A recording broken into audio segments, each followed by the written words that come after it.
Everybody, this is Rob with the Freedom Report, and this is your weekly market report for June 11th, 2024. It is a Tuesday. How's everybody doing? We're going to make this quick one today. We're going to try to shorten it a bit.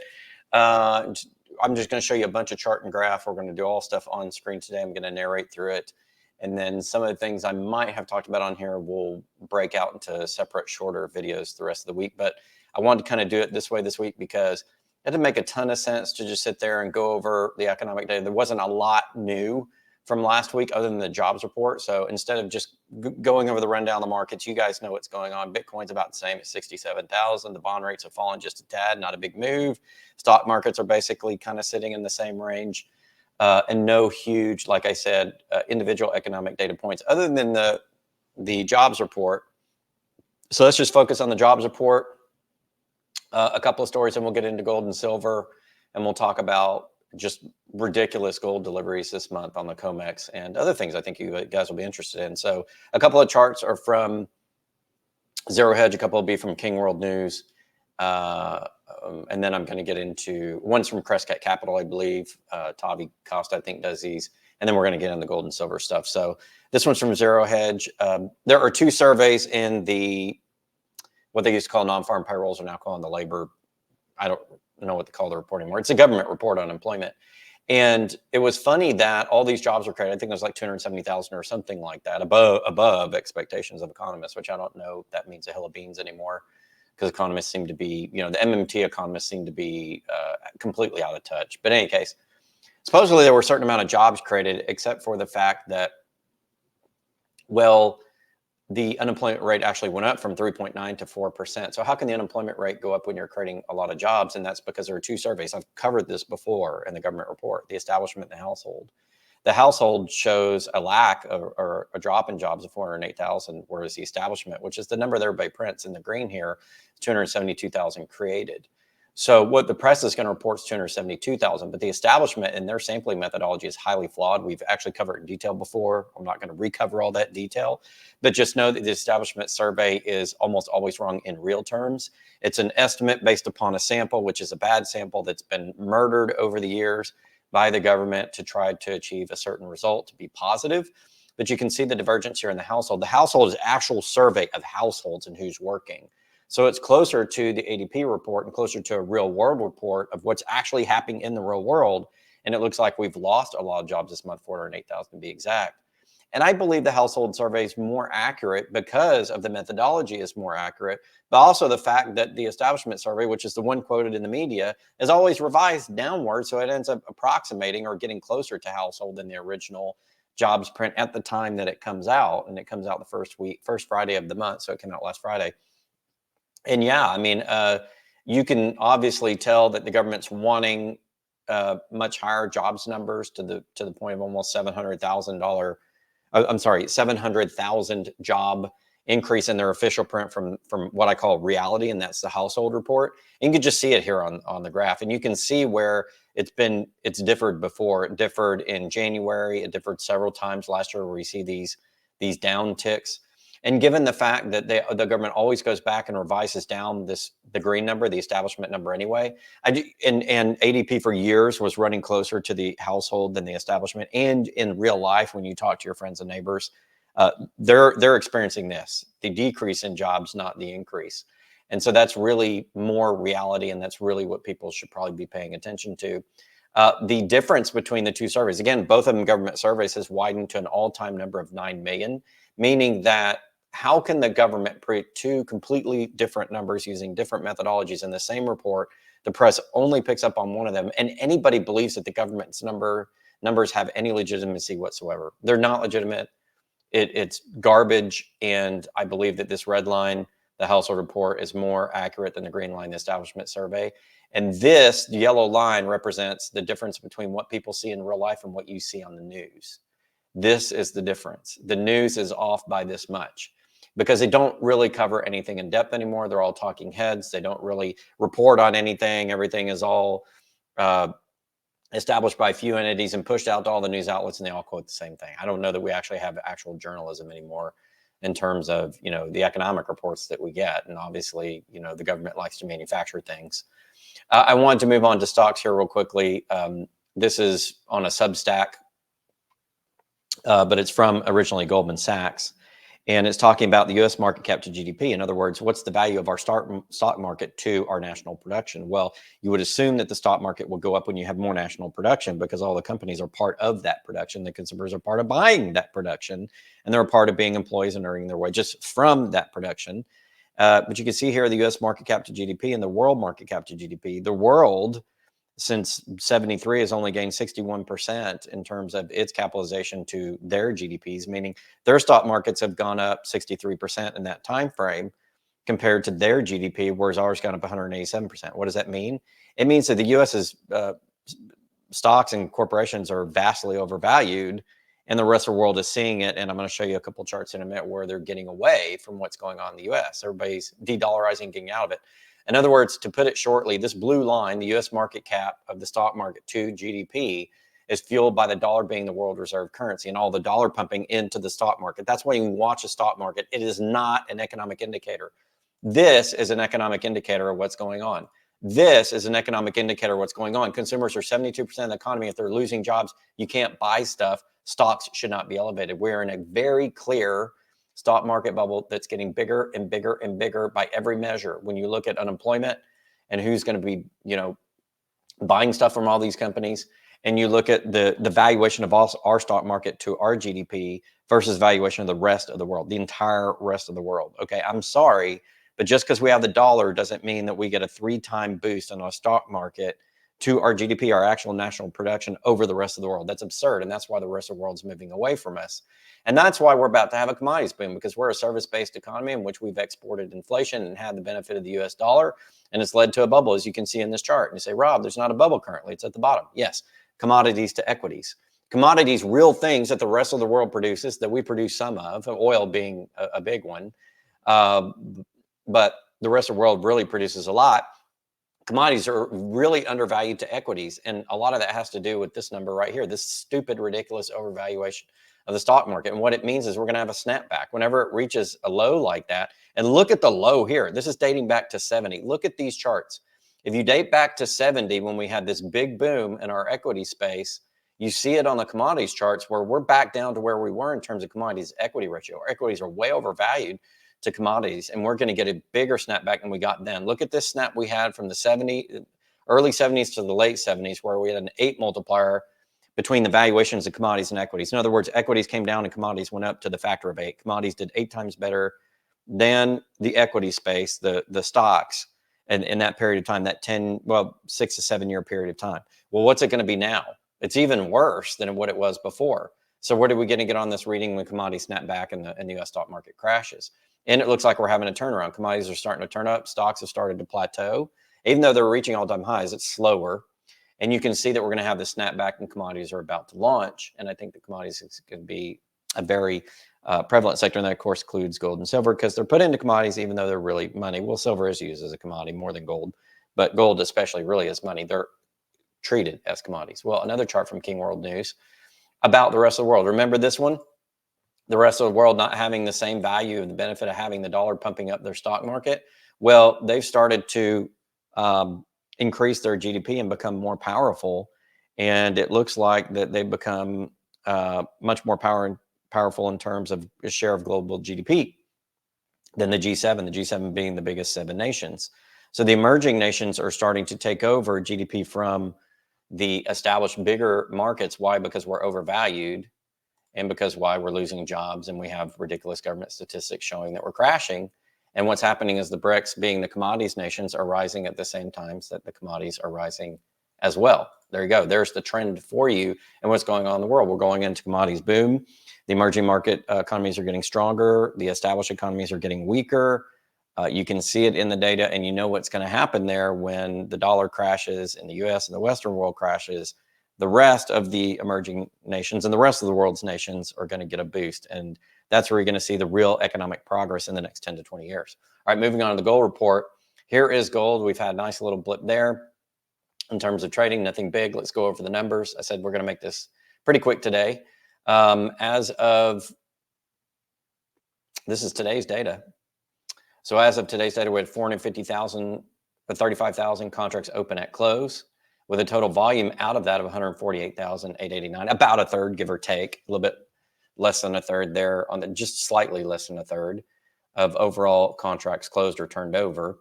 And that just means that a lot of new contracts can be traded on a daily basis without physical deliveries, huge amounts, but it really doesn't mean anything in terms of the physical side, but it does affect the price. In other words, the price and the physical deliveries are diverging, and I'll show you that clearly on a chart here in a minute.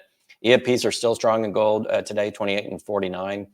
That's where you take a near-term contract on the COMEX, which is more than likely August. If you look, that's the dominant month here with most of the trade, although it's slowly moving into December, but it'll be August for a couple months. When you have that much and you take a futures contract, but you can't get as much delivery here because there's not that many open contracts, 529. So then you have to go over to London to try to get exposure to that physical. That's what an EFP is. You're moving from the US market, which, you know, when you take deliveries in the current month, and the current month doesn't have a lot of contracts, as you can tell in June, and you're going to have to wait to get a lot of deliveries until August, okay, because June's already been tapped out. Now the EFPs are cranking up, going over to London trying to get exposure to that. That's Monday's data. Well, they say Monday's data. It said as of June 10th, but in any case, here's Friday's data, 93.57 EFPs, elevated, very healthy trading, 441,000. Block trades are up. That's where two parties settle outside, and then they bring that settlement to the COMEX instead of trading live on the COMEX. And the reason they do that is because they want to do set price, set thing, and they don't want to bid against the rest of the markets. Two parties know that they want it, so they get together. It means they're wanting exposure to the gold, and they're making their contract separately. As those tick up, it's an indication that people are going for the gold. And I'll show you how they're going for the gold when we look at deliveries. Here's the settlement data, which just gives you price. Again, August is dominant month, so this is going to be the highest impact on the spot price, up $2 for Monday's data. Not much on gold, but you know, it rose. You can't complain. Friday it fell about $65.90, as you can see in this change column right here. On Thursday, it rose about 15 bucks. Last Wednesday, it rose about 28 bucks. So gold's been pretty much range trading. You'll see that there's been some short covering when I get to the COT report. That allows the gold price to spike up and down. It allows them to cover their price points on the shorts without losing money. And that, I think they're going to do that for a while. So I expect gold and silver maybe to fade just a bit, or to stay in a trading range, not completely collapse, not completely spike, probably for the next few weeks or a month, unless we get black swan type of news like a bank failure or something like that. But given everything in the economy kind of going the way it is, you could see gold and silver sort of trade in that range for a while. They could come back a little bit. I've talked about this the last couple of weeks. We've had gold fall off and silver fall off. Silver fell below 30, gold fell off of 2,400, and a lot of people were thinking that that's the end of the rally. It's not. It's when you have a big rally, gold going to about 2,460, whatever it was, and silver going above 32. There's fatigue in the market, especially from a technical trading perspective. And so what happens is you tend to have a pullback. Some people are saying we could have a pullback to 1,800 gold. I looked at it and it's possible. I mean, if you look at the charts, if you had a retracement, you know, down a Fibonacci level, you could get in the $1,800 range. I don't think that that's probably likely in the summer. I don't think there's enough impetus for enough good feeling in the economy for traders to come off of, you know, this gold pricing come down 500 bucks, but it's certainly possible on the chart. Silver could trade down that $22 range. I don't think it's going to happen, but just be aware those are the charting patterns. And again, why does that matter? When you, Joe and Sally, you know, homemaker out in the world are dealing in physical, and not these derivative contracts are only meant for the big people with a lot of money. It's because they're trading paper. It has nothing to do with physical demand, but just so you have to look at the charts and you have to look at the flows on this market and try to determine where it could go. They could pull back. I don't think that they will pull back that much, but it wouldn't surprise me to see some softness in gold and silver. I do think based upon the trade that's going on, silver's going to have more volatility going forward just because of what I've been seeing on the COT report. But I think both will settle down to some sort of trading range. I'll have their up and down days, and that'll probably be that way with a little bit of fake gold and silver until we get our next big financial or geopolitical news event. That's what I think is probably going to happen. Could be wrong. We'll definitely watch it. Silver futures, heavy volume here. You're going to see some shorting. Although last week on the COT report, there was some pressure, just a tad bit of pressure released on the short side in both gold and silver. We'll get to the COT report in a moment. Looking at silver, 179,000 contracts, 605 EFP contracts going over London to get physical exposure, 5,000 ounce silver each. So that's what, how many ounces is that? 5,605. You do the math. Total volume, 90,000. Very healthy market for Monday, Friday.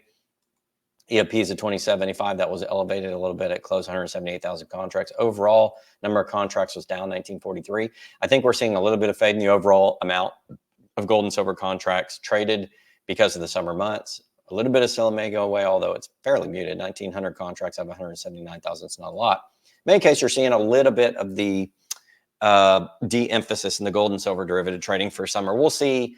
It usually starts slowly in June, and as July and August drags on, you see a little bit more disinterest, a little bit, more lackluster in the gold and silver markets in the summer. And it starts to recover somewhere, usually the first or second week of September, somewhere in there when things start ramping up for the fall again. And that will only change, like I said, if we have a big news event. That's what I'm expecting. So again, a little bit of fade in gold and silver price probably, unless we have some sort of news which drives its price up. 126,000 contract closed in silver. Oh, I went over that data, sorry. And I went over it back to Thursday. Let's go to settlements. Overall in settlements, July is the big contract month. The next one is probably going to be September and then December. So a couple of opportunities to get physical delivery in silver for those that want it until the end of the year.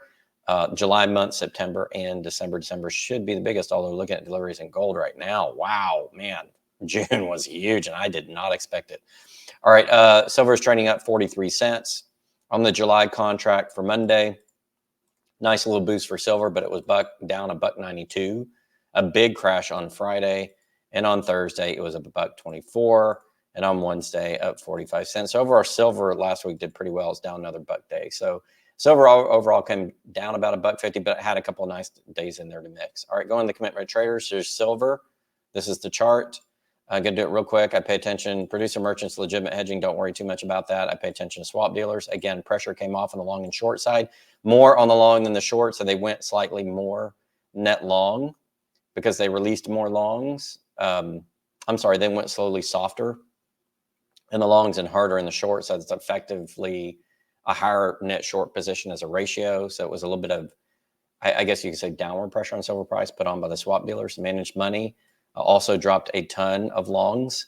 And the other side, that long trade really, if we're looking at it, was the other reportables, the wealthy family offices. They took some longs thinking silver is going to go up. So I think this is a pretty sharp group.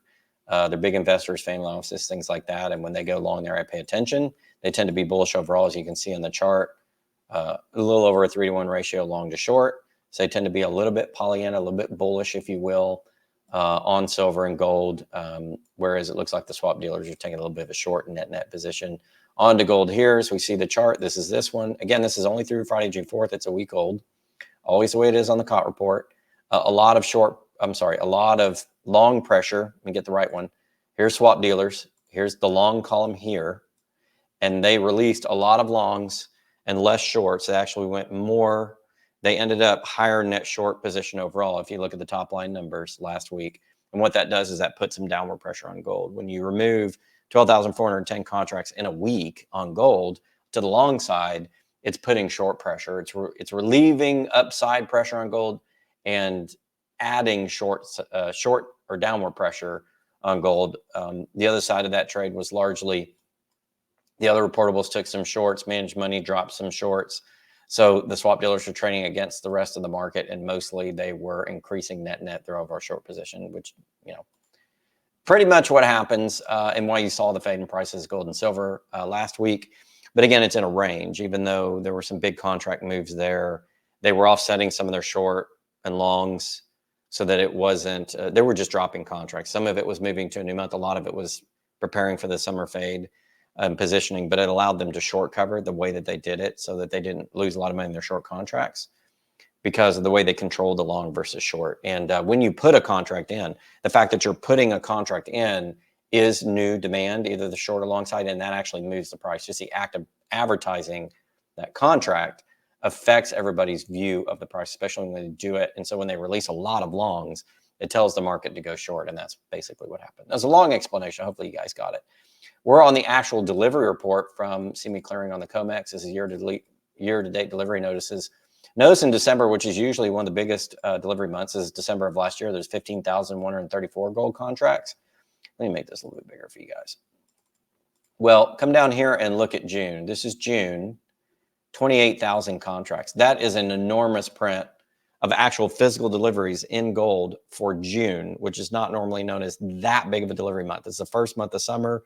You typically don't see almost 30,000 gold contracts delivered in that month, and it's almost twice as many as the typical biggest month in December.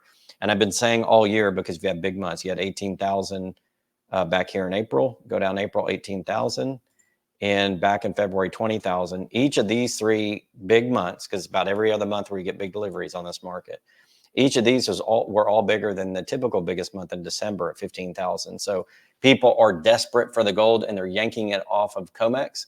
And I think that we're heading closer and closer to supply shortages. There was a lot of gold available in COMEX, although it's getting a lot thinner.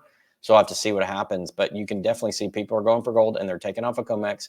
And when you have that price fade like we've had lately in gold and silver, it allows them to do it at cheaper price points. And I think probably there's some interference by other sovereigns and big parties in the world market in these prices. It may actually be them doing some of the shorting or relieving some of their long side pressure so they can get the physical cheaper. And that was no more clear than it was in June in gold, as you saw those numbers. This is silver. This is 5,000 silver futures, same report, printed yesterday. A fairly modest amount of deliveries in June. June wasn't a big delivery month for silver, so I didn't expect it. July, September, and December will be. So we'll see next month what we get on silver. But again, same trend. In May, 6,000 contracts of 5,000 ounce silver delivered. In March, 54.87. December of last year, only 40.51. So we're seeing this year more physical deliveries in both gold and silver than we typically see for these types of middle year months, whereas we typically see it in December, the big delivery month at the end of the year. The trend is people are getting their gold and silver off the COMEX, and they're doing it through the EFPs over to London, or the UK market, which I talk about all the time, and they're doing it in block trades. However they can use the market to get the metal, they're using the market to get the metal. They're using the market to get the metal. They're taking more deliveries in these interim mid-year months, okay? They're going more to London with these EFPs. They're doing more block trades point in time, finding people willing to give up the metals or to give them the price that they want to cover their trades, okay? The trend is more deliveries. That's what's going on in gold and silver. Why is it going on? Weakening U.S., especially the jobs numbers. We showed that very clearly. Credit card usage is spiking.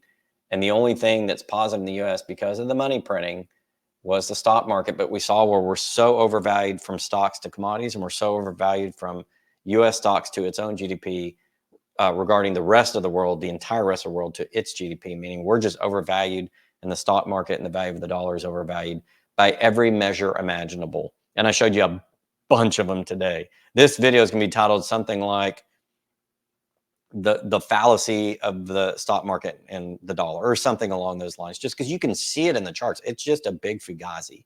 It's the biggest lie. It's the biggest load of garbage ever told. And if you're just watching mainstream media and you're not watching my channel and a few other good channels on YouTube that talk about this all the time, Crescat Capital with Tavi, King World News, Zero Hedge, all of those sites that we documented today. What was the other site that I documented today? King World News, Tavi Casa, one on Substack, and also looking at the data. You would never know. I mean, the mainstream media just lies to you every day. And I don't think half of them know. I think they're just talking heads. I think the job now is to get a job on TV, do no actual real reporting, just read from a teleprompter, look good, and you get paid a lot of money. The problem is there's not reality coming through that idiot box telling you what's going on. You got to come to channels on social media and look at the deeper dive into the numbers from reputable sources. Have been doing this for a long time to really get the truth. And that's really the theme of this video. We're in Fugazi land. We're in lie land. We're in falseness land, whatever you want to call it. It's the illusion before the big collapse. We're in that stage, the illusion before the big collapse. And I expect when the big collapse comes, those who have been following my channel will not be surprised. Those who have been following the mainstream media and have been following what they read in the newspapers are going to be absolutely shocked. And that's why most people are just not prepared for what's coming. But you have time to get prepared.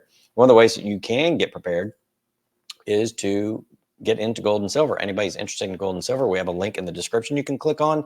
This is the short link on your screen now that takes you to our little sign up Google form. You put your information there, put your digits and your email and what you want. We still have the ability to get really good price metal, gold and silver out to you. So if you're interested in that, just sign up on the form. I'll call you, email you, and see what you want. So if you're interested, we do that. It does benefit the channel, and I can do it pretty low cost, given that we're basically running this directly, basically from my suppliers to you. So we're cutting out a lot of the middleman costs. So we're very competitive. But if you want a price on something, I have access to all the inventory in the world. There are about 5 different wholesalers and some inventory, we keep here at the Freedom Report. So just tell us what you want. I'll give you a price on it, and we'll see if we can meet or beat the next guy down the list for you. All right, that's going to do it for today. Stay tuned the rest of the week. We're going to do some shorts and some other things I think are highly impactful. But I want to end this before 25 minutes, so I got 2 seconds. So thank you. This is Rob with the Frame Report. See you next time.